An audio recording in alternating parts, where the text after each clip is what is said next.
हजुर, जय मङ्गल सर। जय मङ्गल, जय मूलवासी। आरामै हुनुहुन्छ? आरामै भन्नु पर्यो सर। अब समयको पर्खीले गर्दाखेरिमा अब कामधाम पनि गर्नै पर्यो, देशको परिस्थिति पनि बुझ्नै पर्यो सर। धन्यवाद सर। अहिले सर चाहिँ यो कुन जिल्ला भन्नु पर्यो? यो लमजुङ जिल्ला पर्छ सर। यो पूर्वी लमजुङ भन्छ। पूर्वी लमजुङ। राइनस 10 नम्बर ओडामा मात्रै 27 भोट चाहिँ रद्द नभएको चाहिँ प्राप्त भएको थियो सर। हो सर, जस्तो तपाईँको त्यो लमजुङ जिल्ला होइन, राइनस के अरे नगरपालिकामा जस्तो मूलवासी अधिकार र पहिचानको मुद्दाहरू के कस्तो अवस्थामा छ? अब मूलवासी मङ्गल मूलवासीको चाहिँ बस्ती हो। खास गरी चाहिँ त्यो एउटा बस्ती छ बरङ भन्ने ठाउँ छ, त्यहाँ चाहिँ खसारे छ। हजुर। अरू बहुमत चाहिँ पुरै मङ्गल मूलवासीको चाहिँ एउटा बस्ती हो। हजुर। र त्यसैले गर्दाखेरिमा जुन मेरो चाहिँ एउटा यो समय परिस्थितिले चाहिँ ल्याउँदै गर्दाखेरिमा मैले चाहिँ मूलवासी मङ्गललाई चाहिँ कसरी एकतामा ल्याउने र साथै जुन अहिले चाहिँ डाक्टर गोपाल गुरुङको चाहिँ एउटा सिद्धान्त लिएर चाहिँ 4वटा टुक्रा भयो। त्यो 4वटा टुक्रा भएको चाहिँ नेताहरू चाहिँ यो मूलवासी एकता भन्ने ठाउँमा चाहिँ अनिवार्य चाहिँ हुनुपर्छ भन्ने एउटा निचोड मैले चाहिँ देखिसकियो। र चाहिँ एउटा एमएनओबाट मैले उम्मेदवारी दिँदाखेरि मलाई चाहिँ एउटा आदिवासी कोटामा चाहिँ लगाइदिएको चाहिँ मैले महसुस गरेँ। यो चाहिँ नहोस्, जे जति एउटा यो 4वटा नेताहरूमा चाहिँ आफ्नो भुल गल्तीहरू चाहिँ स्वीकार गरेर अनिवार्य चाहिँ आउनु पर्छ भन्ने मेरो जोडदारको चाहिँ माग म यही चाहन्छु। यदि आएन भने भोलि यही जनताले चाहिँ मतदाताले चाहिँ फेरि कारवाही गरिनेछ भन्ने एउटा म चेतावनी साथ म चाहिँ भन्न चाहन्छु सर, म हजुरको मिडिया मार्फत चाहिँ। धन्यवाद सर। जस्तो तपाईँ एमएनओको अब मेयरमा उम्मेदवारी दिनुभयो होइन, जस्तो एमएनओले हाल जिल्ला स्तरमा के कार्यक्रमहरू अहिले सञ्चालन गरिराखेको छ तपाईँको कार्यक्षेत्रमा? हजुर, म जिल्ला सभाको चाहिँ सदस्य भएको हैसियतको नाताले हजुर हरेक आफू चाहिँ गतिविधि भएर हिँड्दाखेरिमा प्रत्येक मूलवासी मङ्गलहरूले चाहिँ हामी यो चाहिँ यो देशको चाहिँ आदिवासी बनाउँछौँ, हामी यो आदिवासी होइन, यो देशको चाहिँ भूमिपुत्र हो, हामी चाहिँ रेस मङ्गल हो, हाम्रो चाहिँ एउटा यो देशको चाहिँ मालिक हो, हामी चाहिँ अर्काको चाहिँ कानुनको शासनमा बसेका छौँ, हामी आफ्नै चाहिँ मतदाताले चाहिँ भावी सन्ततिको लागि चाहिँ उज्यालो बनाओस् भन्ने यो दार्शनिक चाहिँ दर्शाउँदै हिँड्छु। म पानी पँधेरोमा हिँडे पनि म एउटा कुनै कामकाजमा हिँड्दाखेरिमा आफ्नो मित्रजन भेटघाट हिँड्दाखेरिमा बाटोमा जुनै पनि हाम्रो चाहिँ एउटा डाकखेर्चे आँखा चिप्सेहरूले चाहिँ मैले चाहिँ हरेक शब्द चाहिँ मेरो चाहिँ यही नै आउँछ हजुर। मैले चाहिँ सम्झाइ बुझाइ गर्दै गर्छु। मैले चाहिँ एउटा प्रत्येक हाम्रो मूलवासी मङ्गलहरूलाई चाहिँ हामी यसरी जायो भने हामी चाहिँ एउटा पछि हाम्रो भावी पुस्ताको चाहिँ सन्तति चाहिँ अर्काको चाहिँ एउटा दासी नहोस्, हामी चाहिँ मालिक बन्नुपर्छ भन्ने एउटा मैले चाहिँ आह्वान गर्दै हिँड्दैको छु अहिलेसम्म सर। धन्यवाद सर। जस्तो लमजुङ जिल्लामा मूलवासीको अथवा मङ्गोलको जुन मागहरूलाई कतिसम्म सम्बोधन गरिराखेको छ त्यहाँको प्रशासन कार्यालय? अब यो मूलवासी मङ्गोलको चाहिँ माग सम्बन्धमा चाहिँ लमजुङ जिल्लामै चाहिँ अब घना बस्ती चाहिँ मूलवासी मङ्गोलको चाहिँ बस्ती हो सर। हजुर। यसमा चाहिँ एउटा जुन एउटा संविधानको मूल धारा 84 को 2 ले चाहिँ एउटा खसारे भनेर चाहिँ चिनिसक्यो। तर हाम्रो मान्छे मूल संविधान भनेको के हो भन्ने कुरा चाहिँ जुन एबीसी पार्टीमा चाहिँ जानु भएको छ उहाँहरूले चाहिँ त्यो एउटा संविधानै नपढे जस्तो देखियो मैले। हामी चाहिँ त्यो संविधानको चाहिँ जुन अब पशुलाई चाहिँ दाम्लोमा चाहिँ बलियो बनाउँछ भने हामी मनुष्य हो, हामी चाहिँ एउटा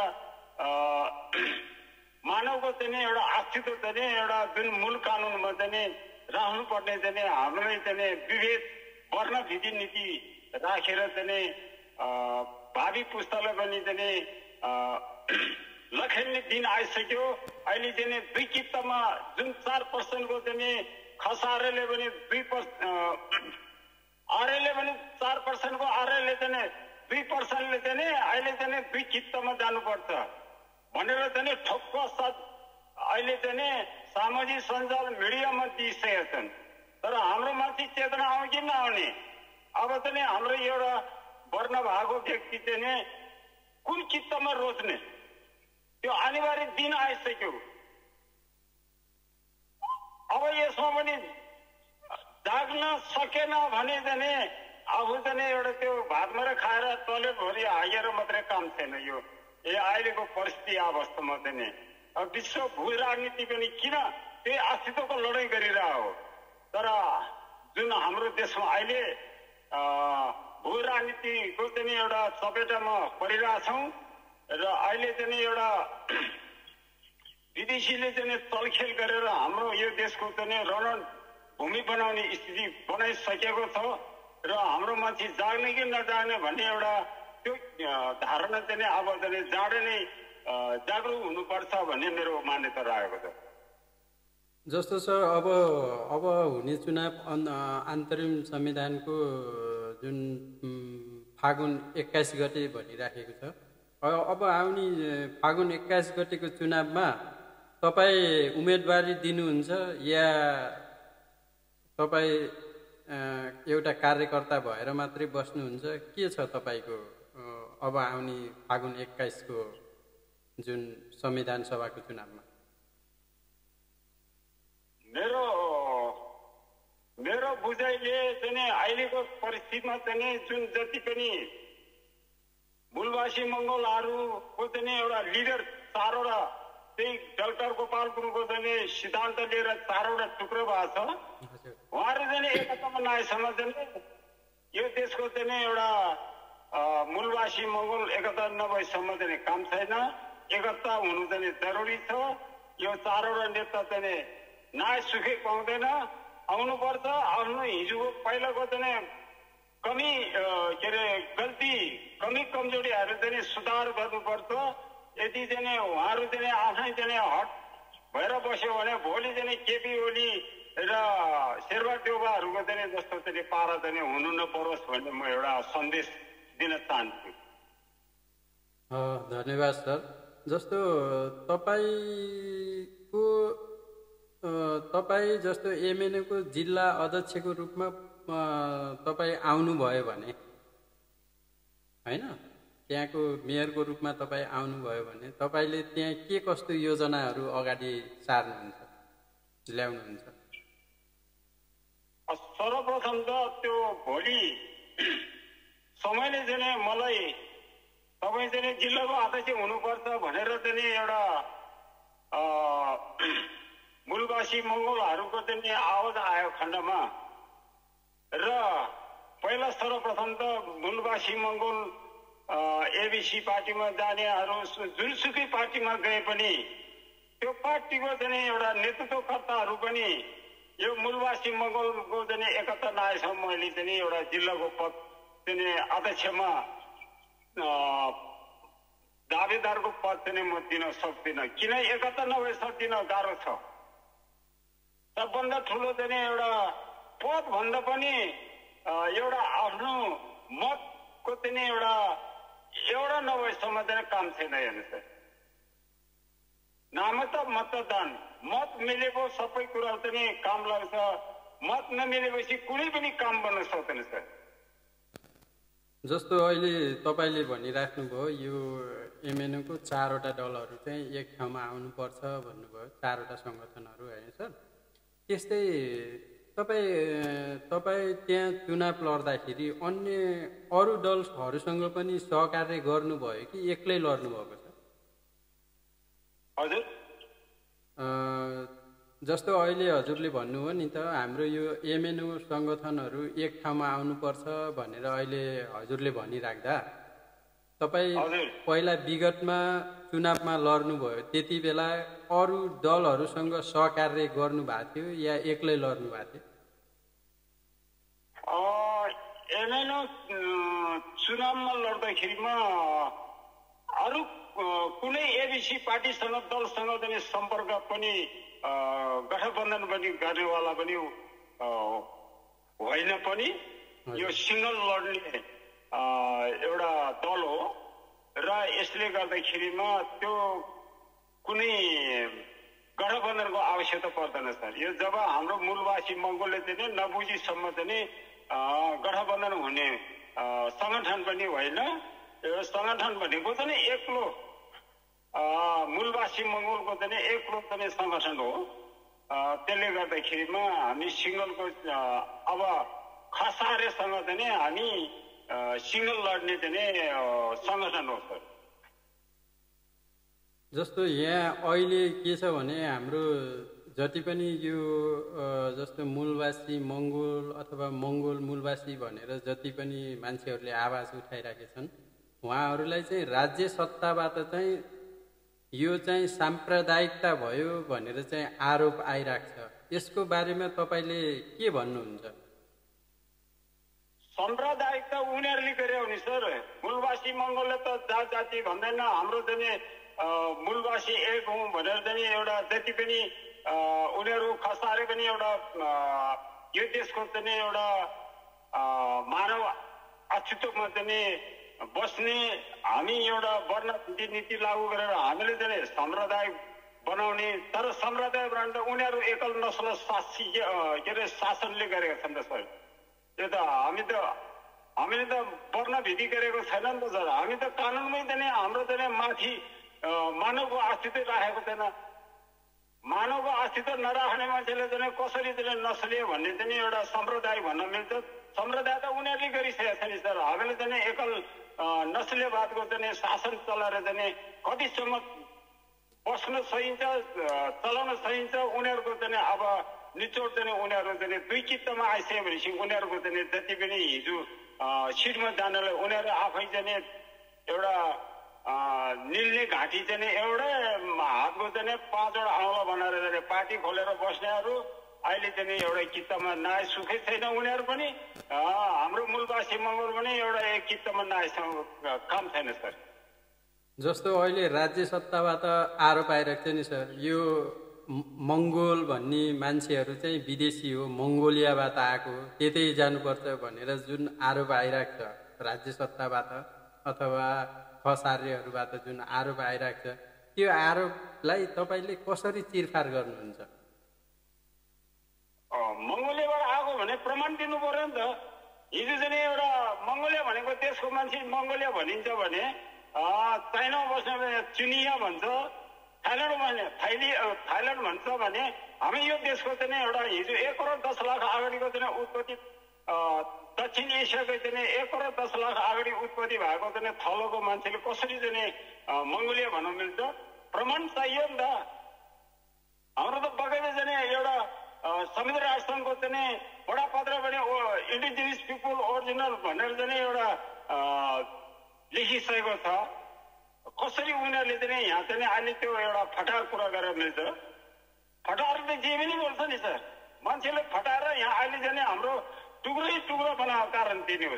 तर हाम्रो मान्छेले चाहिँ बुझ्नु पर्यो। अब मेरो सबभन्दा मेन कुरा चाहिँ भन्ने कुरा चाहिँ अब दुई कितामा चाहिँ अब कुन किता रोज्ने हो, हाम्रो मान्छेले पनि अब त्यही बुझ्नुपर्ने जरुरी दिन आइसकेको छ भन्ने मेरो चाहिँ सन्देश दिन चाहन्छु सर। जस्तो अब तपाईँ चुनावमा जानुभयो भने अब मेन तपाईँको मेन मुद्दा चाहिँ मुख्य मुद्दाहरू के हुनेछ? मेन एजेन्डाहरू चुनावमा जानको लागि? हजुर, पहिला नम्बर 1 चाहिँ जुन मङ्गोल नेसनलबाटै चाहिँ मङ्गोल नेसनलबाट चाहिँ एउटा 4वटा टुक्रा भएर नेताहरू छुटेर जानुभएको छ। उहाँहरू चाहिँ छिटोभन्दा छिटो यो जिल्लाको चाहिँ जिल्ला वडा टोलको कार्यकर्ताको चाहिँ व्यक्तिहरूले चाहिँ मत एक बनाउनुको लागि चाहिँ उहाँ 4वटा नेताहरूको चाहिँ छिटोभन्दा छिटो उहाँहरू चाहिँ गल्ती कमी कमजोरीहरू चाहिँ वार्तामा हुन्छ कि के गरेर हुन्छ, उहाँहरू चाहिँ जसरी पनि मिलेर आउनु पर्यो। अब हेर्नुहोस् यी क्षेत्री बाहुन चाहिँ उनीहरू चाहिँ मिल्ने बेलामा मिल्छ, मिलेपछि उनीहरू चाहिँ ठाउँमा गएर निल्ने। हामीले पनि त्यसरी निल्नु पर्यो नि सर। हाम्रो 4वटा टुक्रो भएको नेताहरू चाहिँ एकमत भएर चाहिँ मिल्नु पर्यो। मिलेर चाहिँ देशको चाहिँ हामीलाई चाहिँ एउटा जति शासन बनाएको छ त्यो शासकलाई चाहिँ उनीहरूले चाहिँ निल्नु पर्ने स्थिति दिन आइसक्यो। उहाँहरू चाहिँ आफ्नै ठाउँमा चाहिँ हट त्यागेर चाहिँ बस्न पाउँदैन भन्ने एउटा मेरो मान्यता यही सन्देश दिन चाहन्छु सर। जस्तो कि सर अहिले हाम्रो मूलवासी मङ्गोलहरू चाहिँ एकबद्ध हुन नसक्नु, एकतामा आउन नसक्नुको मुख्य कारण चाहिँ के हुन सक्छ सर तपाईँको दृष्टिकोणमा? यो जति पनि एउटा नस्लीय दुवै नस्लीयमा रहेछ हाम्रो देशमा त दुवै नस्लीयमा चाहिँ एउटा शासन के अरे सत्तामा बस्ने नस्लीयहरूले चाहिँ चारो र आरोलाई जस्तो कुखुरालाई चाहिँ चारो दिन्छ त्यही जस्तो चाहिँ चारो लिएर चाहिँ एउटा उनीहरूले घुमाएर आएको छ। हो कति दिनसम्म पाल्छ त तिनीहरूले त्यो कुरो नि बुझ्नु पर्यो नि। हामी आफै चाहिँ 10 नगरा खिएर चाहिँ काम गर्दाखेरिमा त पुग्दैन भने त्यो अर्काले चाहिँ एउटा ठ्याइएको हड्डीमा भुलेर कहिले पुग्छ त? पुग्दैन नि सर। धन्यवाद सर। अब चाहिँ हजुरलाई त्यस्तो जुन अहिलेको परिस्थितिमा जस्तो अहिले हाम्रो यो जेनजी आइरहेछ, नयाँ पुस्ता भनेर भनिन्छ होइन, तर यो पुरानै हो। जस्तो अहिले जेनजी जस्तो एमएनओमा जेनजीहरूको कतिको सहभागिता देख्नुहुन्छ? अब यो परिस्थितिमा कस्तो भइरहेछ भने सर यो नयाँ जेनजीको पनि जुन मङ्गोल मूलवासीको चाहिँ जेनजीहरू चाहिँ धेरै जसो चाहिँ पलायन छ सर विदेश। त्यो पलायन भएको नाताले चाहिँ अहिले उहाँहरूले चाहिँ एउटा देश विदेशमा गएर उहाँले चाहिँ एउटा नेपालको परिस्थिति चाहिँ बुझेर बसिरहनु भएको छ, सम्पर्कमा पनि आइरहेछ। उनीहरू चाहिँ एउटा रोजीरोटीको लागि चाहिँ बाध्यता बनाइदिएको कारणले चाहिँ पलायन भएको चाहिँ महसुस गरेको छु। र जे जति पनि देश विदेशमा छरेर बस्नुभएका मूलवासी मङ्गोलको जेनजीहरू पनि यो देशको लागि चाहिँ सहयोग गर्नुपर्छ।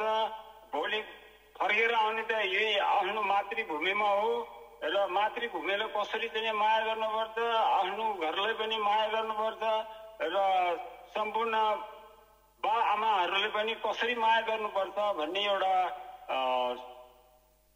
बुझेर चाहिँ सहयोग गर्नुहुन्न भन्ने चाहिँ एउटा म यो सन्देश दिन चाहन्छु सर। सर म अब हामी चाहिँ अन्तिममा आयौँ। म जाँदा जाँदै चाहिँ हजुरलाई लास्ट चाहिँ हजुरले यो कार्यक्रम हेर्ने सम्पूर्ण नेपालवासी अथवा देश प्रदेशमा बसेर हेर्नु यो कार्यक्रमलाई हेर्नुहुने सम्पूर्ण हाम्रो दर्शक श्रोताहरूलाई के सन्देश दिन चाहनुहुन्छ अन्तिममा एकचोटि? सम्पूर्ण हाम्रो यो देश विदेशदेखि लिएर छरेर रहनुभएका स्वदेशका चाहिँ हाम्रा नेपाल अधिराज्यभरिमा छरेर बस्नुभएका हाम्रा सम्पूर्ण मूलवासी मङ्गोलहरूलाई म के भन्न चाहन्छु भने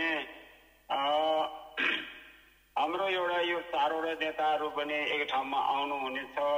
हामी चाहिँ यो चित्तमा चाहिँ हामीले चाहिँ एउटा हाम्रो मूलवासी मङ्गोलको चित्तमा चाहिँ जोडिनु हुन भन्ने चाहिँ एउटा हामी यो देशको मालिक बनेर चाहिँ मालिक बनाउनुको लागि चाहिँ मूलवासी मङ्गोलको चाहिँ कानुन बनेको छैन। त्यो कानुन चाहिँ मूलवासी मङ्गोल भने लेख्ने यो आदिवासी जनजाति भन्ने ठाउँबाट चाहिँ हटाएर मूलवासी मङ्गोल भने लेख्ने हो। हामीले चाहिँ यो नलेखीसम्म चाहिँ हामी चाहिँ एउटा आदिवासी जनजाति भनेको चाहिँ देश हुँदैन। इङ्ग्लिसमा चाहिँ नोम्याड जिप्सी भन्छ। त्यसैले चाहिँ हामी चाहिँ ओरिजिनल हुने कि नोम्याड जिप्सी हुने हो, त्यसलाई चाहिँ एउटा छुट्याएर हामी चाहिँ एक ढिक्का हुनु होला र 4 वटा नेताहरू पनि एक ठाउँमा आएर चाहिँ छिटोभन्दा छिटो हाम्रो देशलाई चाहिँ हाम्रो हातमा लिनुपर्छ भन्ने मेरो यो सन्देश सम्पूर्ण मूलवासी मङ्गोलहरूलाई चाहिँ म यही मूलवासी आवाजको चाहिँ एउटा न्युजबाट चाहिँ म सन्देश यही दिन चाहन्छु। हवस् त, जय मूलवासी, जय मङ्गोल।